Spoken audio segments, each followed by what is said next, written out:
Hello, good afternoon, my people. This is your girl, Mashallah Gist TV. I am here again with another gist. Today's gist is that they said Queen Temitope came out and she said there is nothing they can do because they're not getting cucumber regularly. So, and there is nothing she can do about the stress for not getting pregnant. So ẹ̀yin èèyàn lé gist tèmi ni pé Olori Temitope ní kò sí nǹkan tó ń lè ṣe o, kò sí bó ṣe fẹ́ lóyún o, nítorí pé àwọn táwọn dìrọ̀ mọ́ kùkúmbà yẹn àwọn pọ̀ gan ni, wípé stress ó dẹ̀ wà all over ní palace, wípé kò sí nǹkan tí òun lè ṣe sí i. Ẹ̀yin èèyàn lé ọ̀rọ̀ lẹ gbọ́ yẹn o. If today is your first time on my channel, please can you go straight and press the notification bell. You see that notification bell is very, very important. This is your daughter, èmi ọmọ yín, Mashallah. I normally speak English and Yoruba on my channel. Please, all my subscribers, please subscribe, share, and like this video. God Almighty will bless you. Thank you so much. Olori Temitope ló sọ̀rọ̀. Ó ní kùkúmbà yìí, ó láwọn táwọn dìrọ̀ mọ́ àwọn pọ̀ o. Ó ní so kò sí bóun ṣe fẹ́ lóyún. Wípé nítorí wípé kò sí ààyè fún òun. Torí ìgbà míì wà tó jẹ́ pé láàárín oṣù mẹ́rin òun lè má rí kábíyèsí. Ó ní báwo lòun ṣe wá fẹ́ lóyún. So gbogbo wọn náà dẹ̀ ni ọ̀rọ̀ yìí ló ta bá. Ẹ jẹ́ ká máa gbọ́ gist tèmi lọ. So ẹ̀yin èèyàn lé nǹkan tí Queen Temitope sọ nìyẹn o. Àbẹ́ẹ̀rí ipò lágbára. Anyway, nǹkan tèmi rí sọ sọ́rọ̀ ẹ̀ ni pé number one, kábíyèsí ò ní time fún gbogbo yín. Ẹ̀ẹ́dẹ̀ lè sọ wípé ń gbádùn bí tẹ̀wà gbádùn ẹ̀. Ẹ kàn ń tanra yín ni. Kábíyèsí ò ní time fún yín. Okay, nígbà tẹ́yin méje tẹ́ ṣùrù bo kùkúmbà, báwo ló ṣe fẹ́ possible? Ẹ sọ fún mi. Ṣé kábíyèsí gan ṣé kò ní sú kábíyèsí?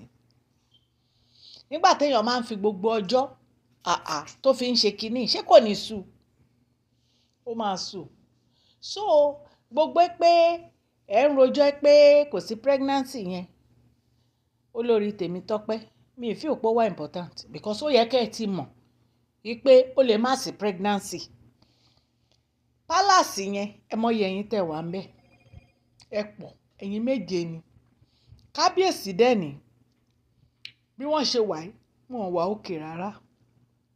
Orí wọn ò lè wálẹ̀ rárá nísìn torí ẹ mọ nǹkan tó ń go through. So àwọn dẹ̀ ni wọ́n fọwọ́ ara wọn fa wàhálà fúnra wọn because jẹ́jẹ́ lọ́lọ́run tarí èèyàn gidi sínú ayé wọn. Obìnrin tó nírẹ̀lẹ̀, obìnrin tó ṣe é rí, obìnrin tó níwà, obìnrin tó lẹ́mìí Ọlọ́run, obìnrin tó tún wá mọ Ọlọ́run, tó gba Ọlọ́run sínú ayé rẹ̀. Ọlọ́run tarí ẹ̀ sí kábíyèsí. Kábíyèsí ní rárá, àfi káwọn máa wá ìrojú kiri. So kí lẹ expect? Nígbà tọ́lọ́run dẹ̀ rí pé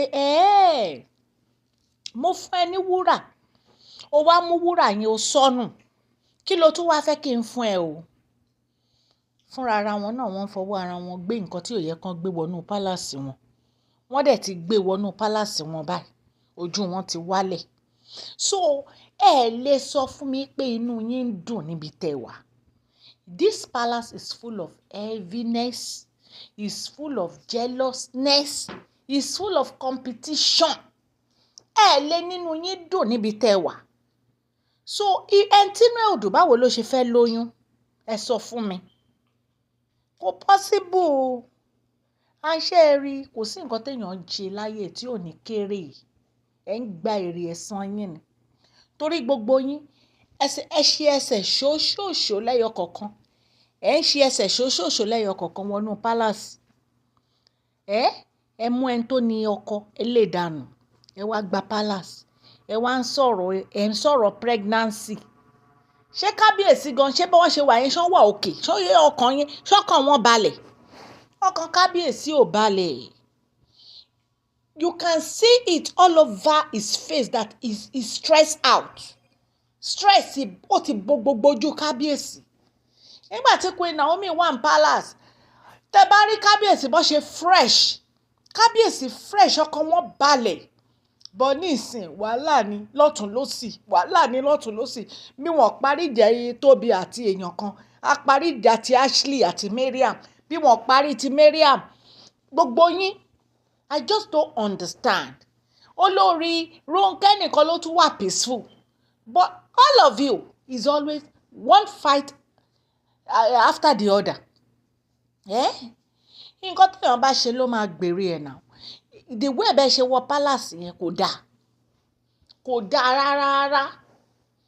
And I'm very very grateful pé Queen Naomi take decision to take. Kán lọ far away. Kán lọ far away fún kábíyèsí. Mo dẹ̀ gbàdúrà fún Queen Naomi pé Ọlọ́run máa pèsè ọkọ tí wọ́n fún wọn, ọkọ tó máa fi wọ́n lọ́kàn balẹ̀, tí ò ní fún wọn ní wàhálà. Ọlọ́run máa pèsè fún wọn. Ẹ̀yin ará ilé, ọ̀rọ̀ lẹ́gbọ́n yẹn wọ́n láwọn ò rí Kumbaya o.